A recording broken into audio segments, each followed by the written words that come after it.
नमस्कार, आप देख रहे हैं प्रदेश का सबसे भरोसेमंद news channel India news Uttar Pradesh Uttarakhand और मैं हूं आपके साथ आयुष चित्रांश। प्रधानमंत्री नरेंद्र मोदी भारी सुरक्षा व्यवस्था के बीच केदारनाथ धाम पहुंचे हैं, जहां पर पहुंचकर उन्होंने विकास कार्यों का जायजा लिया है और पीएम ने करीब 18 मिनट तक गर्भगृह में पूजा अर्चना की है। फिर उन्होंने आदिगुरु शंकराचार्य की 12 फीट लंबी प्रतिमा का अनावरण किया है। इसके बाद पीएम ने 400 करोड़ रुपए से अधिक की पुनर्निर्माण योजनाओं का लोकार्पण और शिलान्यास करने के बाद देश को संबोधित किया। प्रधानमंत्री ने कहा कि दीपावली के अवसर पर मैं अपने सैनिकों के साथ था और अब मैं सैनिकों की भूमि पर हूं। केदारनाथ में आई त्रासदी को याद करते हुए पीएम भावुक हुए। उन्होंने कहा कि आपदा के बाद लोगों को यह लग रहा था कि क्या उनका केदार कभी फिर से खड़ा हो पाएगा, पर मुझे पूरा विश्वास था कि केदारनाथ पूरी आन बान शान के साथ खड़ा होगा। और अब इस पर सवाल यह बनता है कि क्या पीएम मोदी केदारनाथ के सहारे पूरे देश को जोड़ना चाहते हैं? क्या इस दौरे से यूपी उत्तराखंड में बीजेपी को सियासी तौर पर इसका लाभ मिलेगा? ये भी सवाल अपने आप में है, क्योंकि इसको लेकर के राजनीति खासतौर से उत्तराखंड के अंदर भी हो रही है और प्रधानमंत्री के इस दौरे को लेकर के उत्तराखंड के विधानसभा चुनावों के साथ भी उसको जोड़कर देखा जा रहा है कि आखिर प्रधानमंत्री का ये आगमन या फिर प्रधानमंत्री ने जो बातें कही हैं उससे बीजेपी इसका राजनीतिक लाभ लेना चाह रही है। यही सरकार है जिसने वन रैंक वन पेंशन की 4 दशक पुरानी मांग को पिछली शताब्दी की मांग इस शताब्दी में मैंने पूरी की। मुझे संतोष है, मेरे देश की सेना के जवानों के लिए मुझे सेवा करने का मौका मिला। इसका लाभ तो उत्तराखंड के करीब करीब हजारों परिवारों को मिला है, निवृत्त सैनिक परिवारों को मिला हुआ है। उत्तराखंड ने कोरोना के खिलाफ लड़ाई में जिस तरह का अनुशासन दिखाया वो भी बहुत अभिनंदनीय है, सराहनीय है। भौगोलिक कठिनाइयों को पार कर आज उत्तराखंड ने उत्तराखंड के लोगों को 100% सिंगल डोज का लक्ष्य हासिल कर लिया है। ये उत्तराखंड को ताकत का दर्शन कराता है, उत्तराखंड के सामर्थ्य को दिखाता है। मुझे विश्वास है कि जितनी ऊंचाइयों पर उत्तराखंड बसा है, जितनी ऊंचाइयों पर उत्तराखंड बसा है, उससे भी ज्यादा ऊंचाइयों को मेरा उत्तराखंड हासिल करके रहेगा। आज इस पवित्र धरती से अनेक संकल्पों के साथ हम आगे बढ़े। आजादी के अमृत महोत्सव में देश को नई ऊंचाई पर ले जाने का संकल्प हर कोई करे।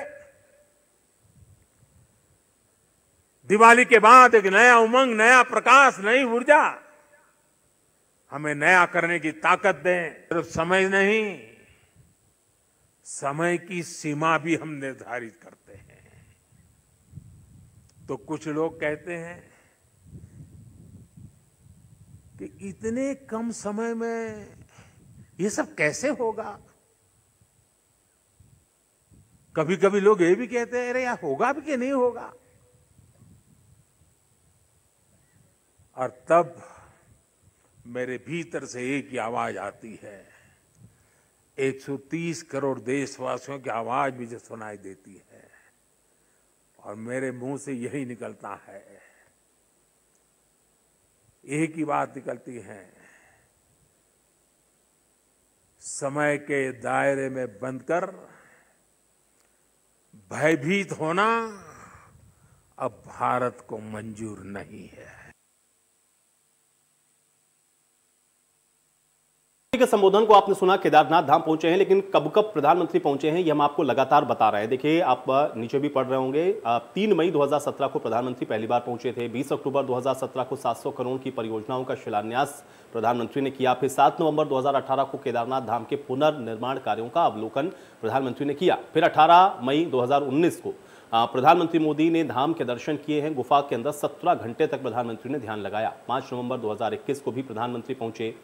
तो कुल मिलाकर के 17 से लेकर के 21 तक आपने देखा कि कई दौरे प्रधानमंत्री के केदारनाथ के हुए हैं। निश्चित तौर पर प्रधानमंत्री लगातार केदारनाथ धाम में जो पुनर्निर्माण का कार्य हो रहा है उस पर बहुत बारीकी से नजर बनाए हुए हैं और जो विजन है प्रधानमंत्री का कि किस तरह से केदारनाथ धाम को एक जो पौराणिक उसकी जो रंगत है उसके साथ साथ उसको आधुनिकता के साथ भी जोड़ा जाए, सभी तरह की एमिनिटीज यानी कि जो सुविधाएं हैं वहां पर विकसित की जाएं ताकि पर्यटन का जो आकर्षण है वो और ज़्यादा बढ़े। हालांकि केदारनाथ में सदियों से आप देख रहे हैं कि भारी तादाद में श्रद्धालु यहाँ पर पहुँचते रहे हैं, आस्था का भी केंद्र है, लेकिन सुविधाओं का जब विस्तार होता है तो निश्चित तौर पर वहाँ पर और अधिक संख्या में जो श्रद्धालु हैं वो पहुँचते हैं और ऐसे लोगों का भी पहुँचना सुगम हो जाता है जो लोग स्वास्थ्य के लिहाज से आप देखें कि चढ़ाई नहीं चढ़ सकते हैं या फिर वहाँ तक नहीं जा सकते हैं या फिर बेसिक सुविधाएं अगर ना हो तो बहुत तरह की तकलीफ होती हैं श्रद्धालुओं को। तो निश्चित तौर पर जो विज़न या जिस एक नई संकल्प ने एक नई परियोजना के साथ केदारनाथ धामपुरी का जो आप देख रहे हैं कि विस्तार हो रहा है, उसका लगातार प्रधानमंत्री के द्वारा जायजा लिया जा रहा है। और इसलिए भी आप देखते हैं कि कई बार प्रधानमंत्री 17 से लेकर के 21 तक पहुंच चुके हैं वहां पर। कई बार प्रधानमंत्री के द्वारा वहां पर स्थलीय निरीक्षण भी किए गए हैं। योजनाओं की सौगात आप देख रहे हैं केंद्र सरकार के द्वारा लगातार वहां पर दी गई है और अब राज्य सरकार भी उत्तराखंड के अंदर भारतीय जनता पार्टी की जब से बनी उसके बाद से लगातार वहां पर भी अनवरत विकास के जो कार्य हैं वो चल रहे हैं। और इसीलिए प्रधानमंत्री बार बार केदारनाथ धाम से ये संदेश देते हैं कि केदारनाथ धाम का जो स्वरूप है वो निश्चित तौर पर लौटेगा और पहले से कहीं और ज़्यादा भव्य और दिव्य होगा। और वो अब धीरे धीरे आपको वहाँ पर देखने भी लगा है, क्योंकि ग्राउंड के ऊपर अगर आप देखेंगे और जो लोग पहले भी गए हैं केदारनाथ और बद्रीनाथ की त्रासदी से पहले, उन लोगों ने उस वक्त के भी वहाँ पर जो स्थितियाँ थी उसको देखा होगा। और अब जिस तरह से नई केदारनाथ की जो संकल्पना है, ये जो परियोजनाएं हैं उसके तहत जो विकास कार्य हो रहे हैं, जब आप उसको देखेंगे और कंपेयर करेंगे तो आपको लगेगा कि हाँ, एक भव्य स्वरूप अब केदारनाथ धाम का यहाँ पर बनता हुआ नजर आ रहा है। और सिर्फ केदारनाथ ही नहीं, आप देखें चाहे काशी की आप बात करें, अयोध्या की आप बात करें, मथुरा की आप बात करें, केदारनाथ धाम यानी कि जितने भी पौराणिक स्थल हैं उन सभी पर केंद्र और भारतीय जनता पार्टी की जो सरकारें हैं वो लगातार काम कर रही हैं।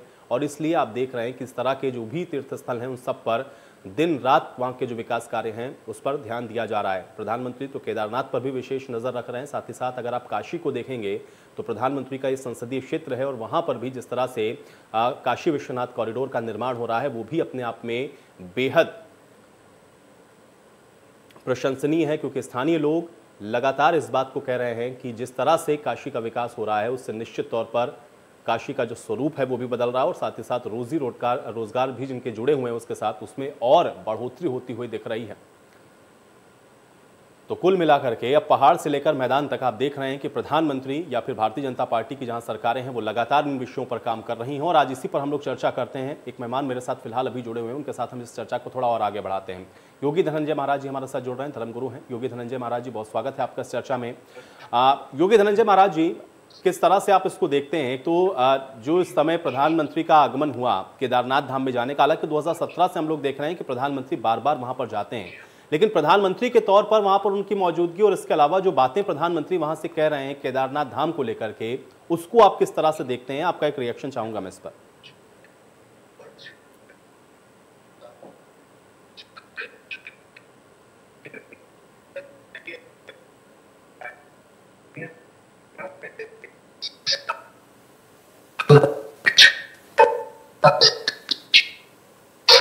योगी धनंजय जी, आप मुझे सुन पा रहे हैं?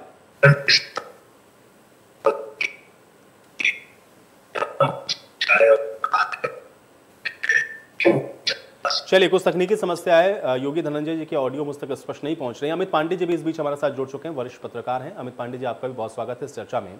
अमित जी, आपसे भी मेरा यही सवाल है, क्योंकि प्रधानमंत्री के तौर पर वहां पर पहुंचना नरेंद्र मोदी का, इसको आप किस तरह से देखते हैं? और फिर वहां पर जो बातें प्रधानमंत्री कह रहे हैं उसके दिव्य और भव्य स्वरूप को और भव्य बनाने की, या फिर वहां पर जो पुनर्निर्माण के कार्य चल रहे हैं जिसका खुद हम लोग देख रहे हैं कि प्रधानमंत्री जायजा ले रहे हैं या बहुत मॉनिटरिंग क्लोज वो कर रहे हैं, इन सब के क्या मायने समझे जाएं? अमित जी।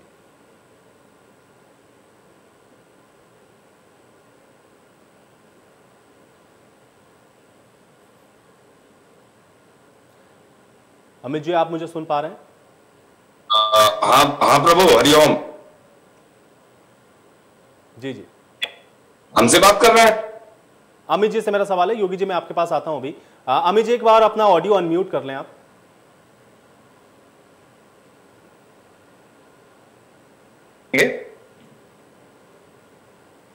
अमित जी, आपको मेरी आवाज मिल रही है?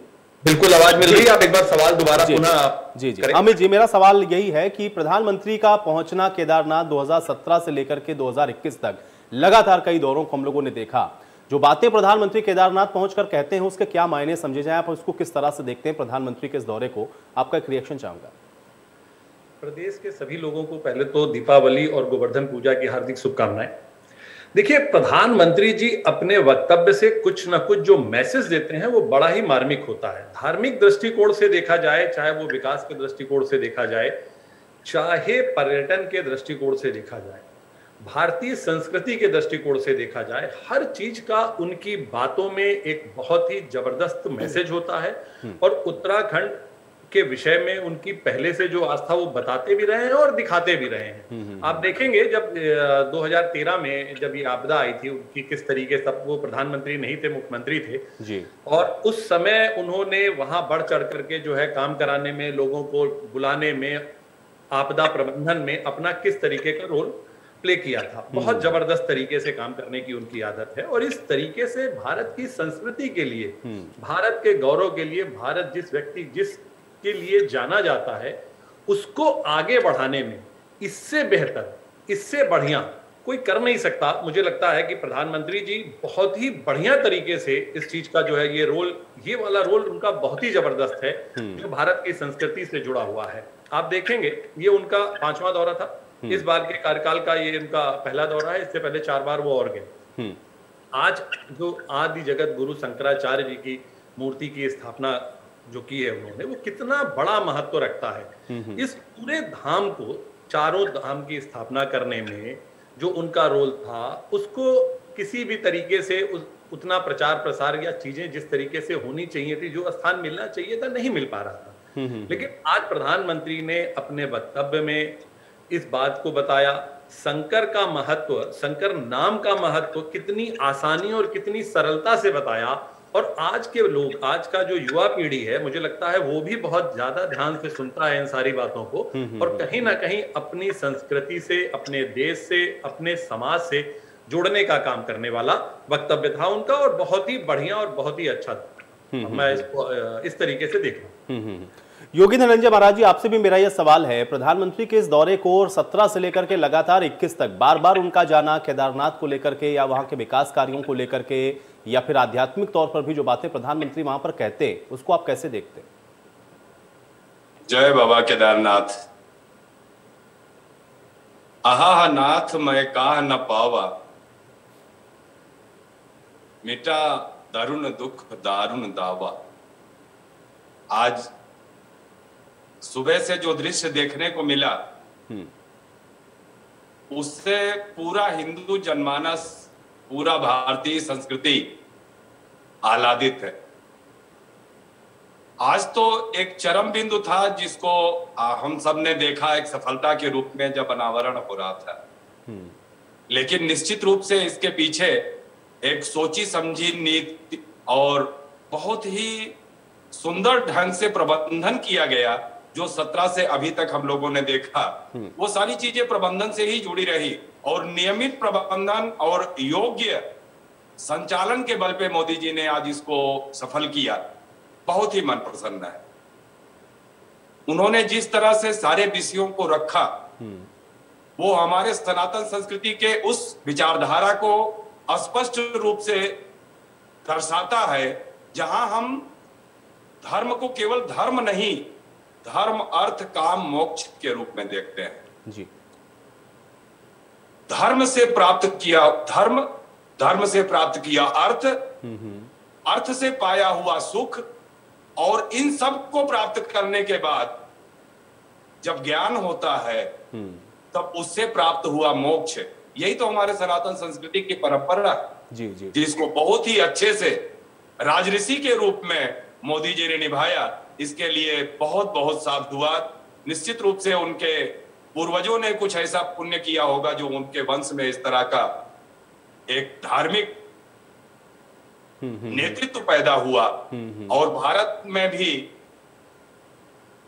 हमारे हिंदू भाइयों की ये बहुत बड़ी भाग्य है कि इस तरह का नेतृत्व मिला, जो समाज को समग्र दृष्टि से देखते हुए सही दिशा में संचालित कर रहा है।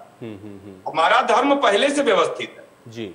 हमारे यहाँ सब कुछ व्यवस्थित है, केवल उसको शुरू करने की आवश्यकता थी। उसको शुरू करते ही अपने आप विश्व गुरु के रूप में प्रतिष्ठित होता चला जाएगा। समस्या तो ये थी कि जो लोग यहाँ राज्य कर रहे थे उनको संस्कृति का पता नहीं था।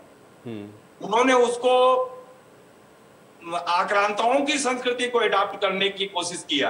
आक्रांता किसी समय में किसी कमजोरी की वजह से सफल हो गए थे, लेकिन भारत का तो पहले से नारा है वीर भोग्या वसुंधरा। हम सप्तखंड की पृथ्वी कहते हैं और आज भी 7 ही महाद्वीप है। और हिंदू संस्कृति के अलावा कहीं दूसरे जगह राम राज्य जैसी सुंदर व्यवस्था की कल्पना भी नहीं की गई है।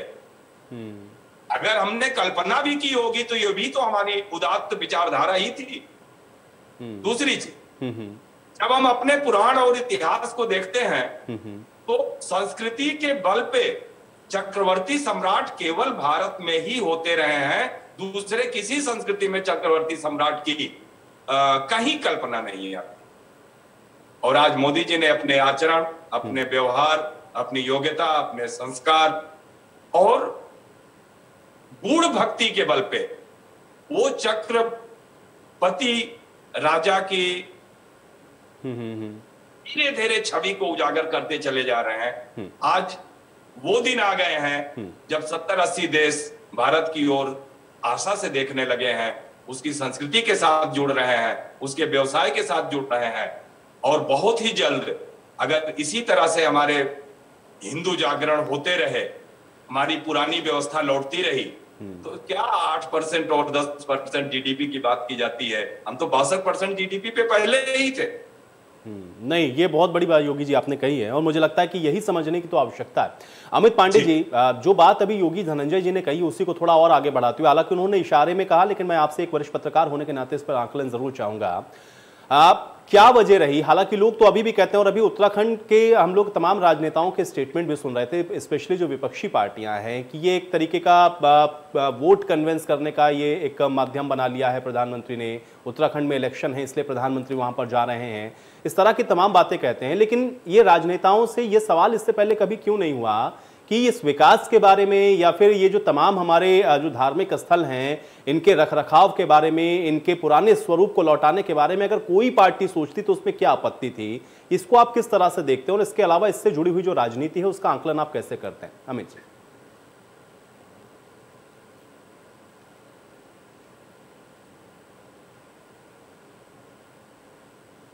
अमित जी, मुझे लग रहा है आपका ऑडियो एक बार फिर से अनम्यूट करें आप।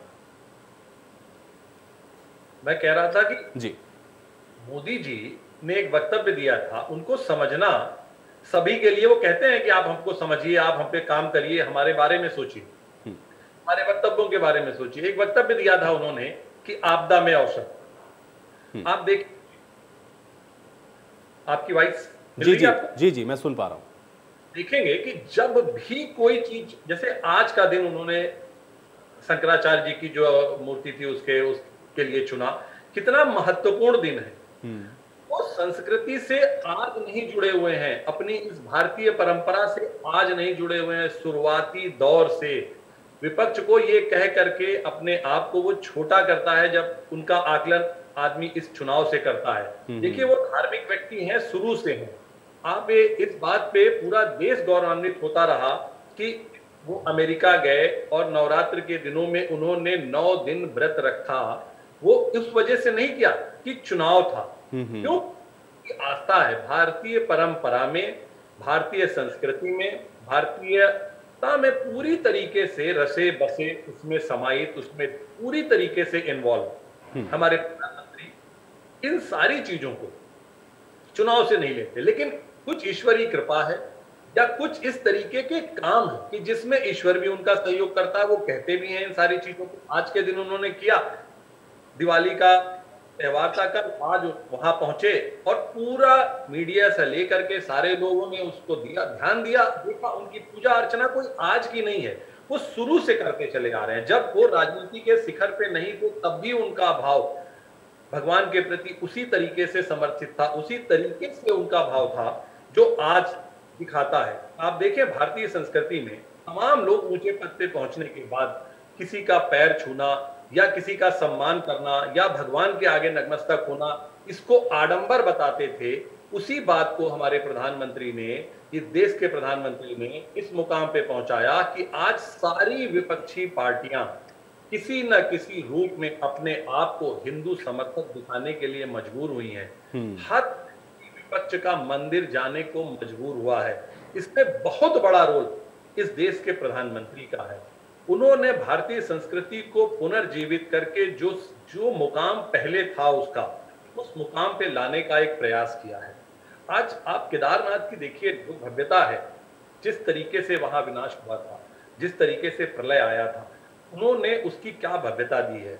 आज ये उन्हीं के प्रयासों से है और बहुत सहज भाव से, बहुत सरल भाव से वो इन सारी चीजों को लेते हैं और सच में वो ये काम दिल से करते हैं, राजनीति से प्रेरित होकर के नहीं करते।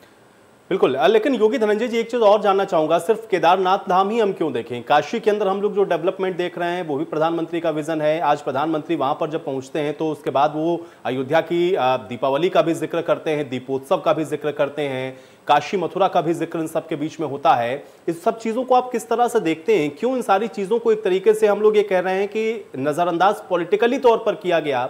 जिनके पास ये शक्तियां थी कि इनके स्वरूप को लौटा सकते थे, व्यवस्थाएं बेहतर कर सकते थे, उनसे दूरियां बनाई गई। अब प्रधानमंत्री या फिर उत्तर प्रदेश के अंदर योगी आदित्यनाथ के आने के बाद इन चीजों को किस तरह से आप बदलता हुआ देखते हैं, योगी धनंजय जी? हमें याद आती है जब सोमनाथ मंदिर का जीर्णोद्धार हो रहा था, तो उस समय जवाहरलाल नेहरू जी ने और गांधी जी ने राज्य का धन खर्च करने पर विरोध किया, जबकि संस्कार और संस्कृति की स्थापना ही राज्य का मूल उद्देश्य होता है। अर्थतंत्र का विकास, बाकी विकास तो सारी चीजें है ही हैं, लेकिन मूल लक्ष्य राज्य का क्या था? संस्कार और संस्कृति की सुरक्षा। ये कहानी उसी दिन से शुरू हो गई जब आक्रांताओं से फिर से जब बदला भी गया तो लोगों ने आक्रांताओं का ही जैसा व्यवहार रखा। अब देखिए, आज केवल केदारनाथ की चर्चा या अयोध्या की चर्चा या बनारस की चर्चा, ये सब तो इसलिए हो रहा है क्योंकि हमारे जितने भी उजड़े हुए चमन थे उनको झाड़ा पोछा जा रहा है, उनकी सफाई हो रही है। जनता उनसे पहले से जुड़ी हुई है, मान्यताएं पहले से जुड़ी हुई हैं। लाखों लाख उनके भक्त जो उनको दिल में निवास कर रहे, जिनके दिल में वो निवास कर रहे थे, उस आस्था के साथ वो पहले से जी रहे थे और बिलख रहे थे कि आज वहां हमारी क्या दुर्दशा है। आज देखिए, केदारनाथ जी का तो जो कार्यक्रम हो रहा था हो ही रहा था, लेकिन उससे 52 शक्तिपीठ और 12 ज्योतिर्लिंग जुड़ने मात्र से पूरा भारत एक छतरी की तरह जुड़ा हुआ था और जन जन में प्रवाह था, भक्ति थी, श्रद्धा थी। हमारा जो भी भौगोलिक धार्मिक क्षेत्र है वो सब मान्यताओं से और क्षमता से भरे हुए हैं, ज्योतिषी हैं और पहले से ही वो सारी चीजें बनी हुई है। हमें बहुत अधिक काम करने की जरूरत नहीं है। काम केवल इतना करना है कि त्याग और संस्कार से फिर से अपनी मूल मान्यताओं में वापस हो जाए। ईश्वरीय शक्तियां सहयोग तो करती ही है, लेकिन जब हमने ईश्वर के सहयोग के लायक अपने शरीर और मन और मस्तिष्क को रखा ही नहीं, विरोधी विचारधारा, विरोधी खान पान, विरोधी संस्कृति, जिनका कोई वैज्ञानिक छोर नहीं था, उसको अपनाने से हमारे अंदर वो चीजें नहीं विकसित हो रही थी, जिसकी वजह से योगी धनंजय जी, अब मेरे पास समय नहीं, आप किसी बात को मुझे यहीं रोकना होगा। बहुत शुक्रिया आप दोनों का, आप लोगों ने समय निकाला, जिस चर्चा का हिस्सा बने। हालांकि हाँ, प्रधानमंत्री का पहुंचना केदारनाथ और वहां से जो संदेश प्रधानमंत्री ने दिया है उसके मायने आप कुछ भी लगा सकते हैं, लेकिन हाँ, प्रधानमंत्री जो बात कह रहे थे वहां से, उस पर भी गौर करने की आवश्यकता है। आज सवाल तो बनता है में मेरे साथ फिलहाल इतना ही।